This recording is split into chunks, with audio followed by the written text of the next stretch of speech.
پھر جب ہم نماز کے سجدے کر کے اٹھ بیٹھتے ہیں تو ہم اتحیات میں معراج کی وہی گفتگو کا تذکرہ کرتے ہیں جو نبی علیہ السلام نے اللہ کے سامنے کی اور اللہ نے اس کا جواب دیا اور نبی علیہ السلام نے امت کو دعا کے ذریعے اس میں شامل کر دیا.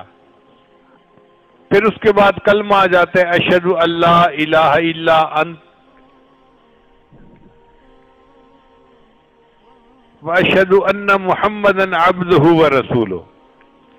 اب یہاں تک تو بات سمجھ میں آتی تھی کہ چلو عرش کی گفتگو کا اللہ نے نماز کے اندر تذکرہ پسند فرمایا.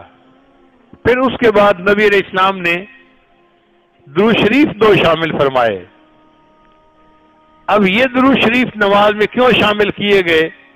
طالب علم کے ذہن میں اس کا سوال پیدا ہوتا ہے اور یہ نقطہ بہت سارے حضرات کو سمجھ میں نہیں آتا.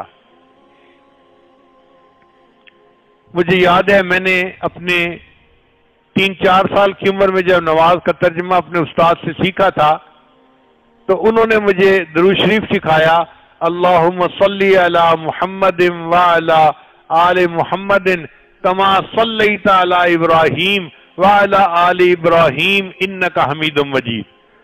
تو اس عمر میں نے حکیم یاسین صاحب ان کا نام تھا، مولانا تھے، ان سے پوچھا کہ استاد جی حضرت ابراہیم علیہ السلام کو وہ کون سی نعمت ملی تھی جو ہمارے پیغمبر علیہ السلام کو نہیں ملی جس کے لیے یہ درود شریف بنایا گیا؟ تو وہ ہنس پڑے، مجھے کہنے لگے بچے تم عمر کے چھوٹے ہو، سوال تم نے بہت اونچا پوچھ لیا ہے، جب بڑے ہوگے پھر سمجھ لگ جائے گی کہ نبی علیہ السلام کیا چاہتے تھے. تو مجھے ساری زندگی یہ خیال ذہن میں رہتا تھا آخر ہم درود شریف میں اللہ سے کیا مانگتے ہیں؟ اے اللہ جیسے آپ نے ابراہیم علیہ السلام اور ان کی امت پر رحمت فرمائی ویسی رحمت اپنے محبوب پر بھی عطا فرما. تو کیا محبوب پر وہ پہلے رحمت نہیں ہوئی جس کا ہم بیٹھے سوال کر رہے ہیں؟ پھر جب ذکر و سلوک میں لگے تب جا کر اس کی حقیقت سمجھ میں آئی. بات تو لمبی ہو جائے گی لیکن جب نماز کی بات چلی پڑی ہے تو اس نقطے کو کھولنا بھی ضروری ہے. دیکھیے محبوبیت 2 طرح کی ہوتی ہے، ایک ہوتی ہے محبوبیت ذاتی اور ایک ہوتی ہے محبوبیت صفاتی. محبوبیت ذاتی کا کیا مطلب؟ کہ ہر باپ کو اپنا بیٹا پیارا ہوتا ہے، رنگ کالا ہو، شکل انوکھی ہو، جو مرضی ہو، شکل کا جیسا ہو، اپنا بیٹا سب سے زیادہ پیارا لگتا ہے. اس کو محبوبیت ذاتی کہتے ہیں. اس لیے ایک بادشاہ نے ایک وزیر کو کہا کہ کل کوئی خوبصورت بچہ لے آنا، تو وزیر اپنے بیٹے کو لے کے آ گیا. تو بادشاہ نے کہا کہ میں نے تو کہا تھا بڑے خوبصورت بچے کو لے آنا. وزیر نے کہا بادشاہ سلامت، اگر میری نظر سے دیکھیں تو پوری دنیا میں اس سے زیادہ خوبصورت بچہ کوئی نہیں ہے. یہ محبوبیت ذاتی ہوتی ہے کہ ماں باپ کو اپنی اولاد سے اولاد ہونے کے ناطے محبت ہوتی ہے، یہ محبوبیت ذاتی کہلاتی ہے. اور ایک ہوتی ہے محبوبیت صفاتی کہ کوئی بھی بچہ ہو، کسی کا بھی ہو، اگر وہ خوبصورت ہے، باتیں اچھی کرتا ہے، پیارا ہے دیکھنے میں، تو اس بچے کو دیکھ کے بندے کو محبت محسوس ہوتی ہے. حالانکہ وہ اپنا بیٹا نہیں ہوتا، وہ کسی کا بچہ ہوتا ہے مگر صفات کی وجہ سے اچھا لگ رہا ہوتا ہے. تو محبوبیت ذاتی اور چیز ہے، محبوبیت صفاتی اور چیز ہے. حضرت ابراہیم خلیل اللہ کو اللہ نے دنیا میں محبوبیت صفاتی عطا فرمائی تھی. جتنا اللہ نے ابراہیم علیہ السلام کی تعریف کی ہے نا قرآن مجید میں، حیران ہوتے ہیں کہ اللہ نے کن کن الفاظ سے تعریف کی ہے. وَإِبْرَاهِيمَ الَّذِي وَفَّى، اور ابراہیم جس نے وفا کی اللہ کے ساتھ. اِذْ جَاءَ رَبَّهُ بِقَلْبٍ سَلِيمٍ، وہ ابراہیم جو اپنے رب کے پاس قلب سلیم کو لے کر آیا. کتنی بڑی سعادت کی بات ہے. اللہ ابراہیم علیہ السلام کے قلب سلیم کی قرآن میں تعریفیں فرماتے ہیں. پھر اللہ فرماتے ہیں اے میرے محبوب ثم اوحینا الیک ان اتبع ملت ابراہیم حنیفا، آپ کو حکم دیا گیا کہ آپ ملت ابراہیمی کی پیروی کیجیے. وما کان من المشرکین، اور وہ تو بالکل مشرکوں میں سے نہیں تھا، توحید پر عمل کرنے والا تھا. تو یہ ابراہیم علیہ السلام کی صفات بیان کی رہی ہیں. ان ابراہیم کان امہ، اللہ فرماتے ہیں میرا ابراہیم تو ایک امت کی مانند تھا، ایک فرد تھے، مگر کئی مرتبہ ایک آدمی اپنی ذات میں ایک انجمن ہوتا ہے، ایک ادارہ ہوتا ہے، اکیلا بندہ.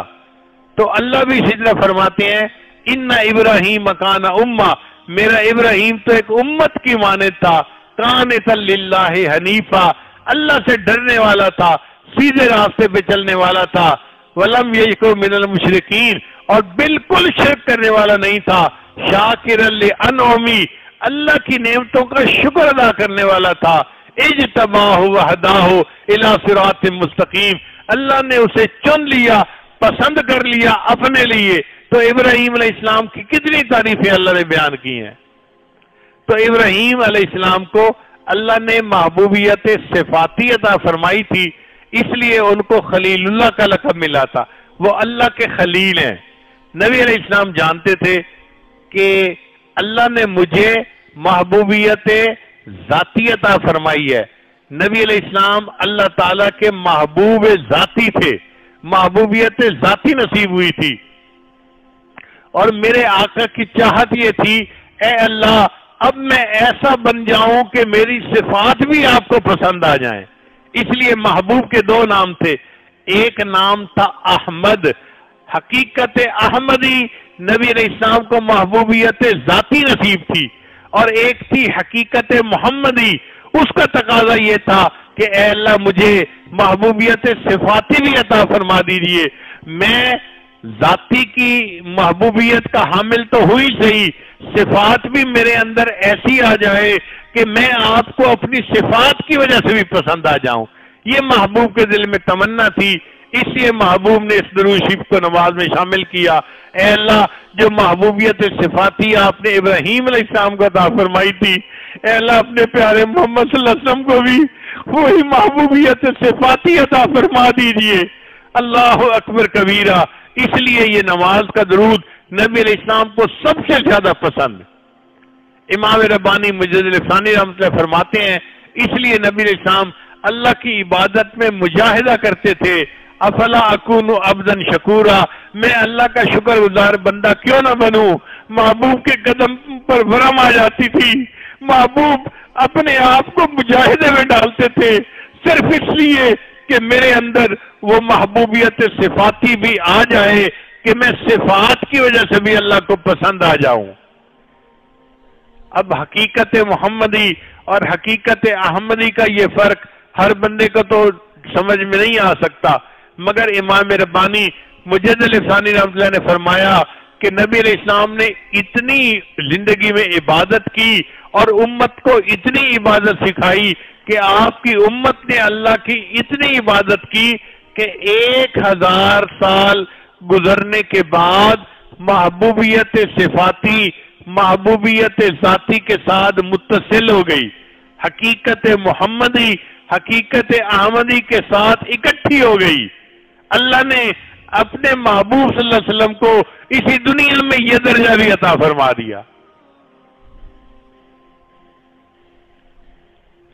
پھر اس کے بعد ابراہیم علیہ السلام کی دعا جو اللہ کو بہت پیاری لگتی تھی اس کو نماز کا حصہ بنا دیا نبی علیہ السلام نے. رب جعلنی مقیم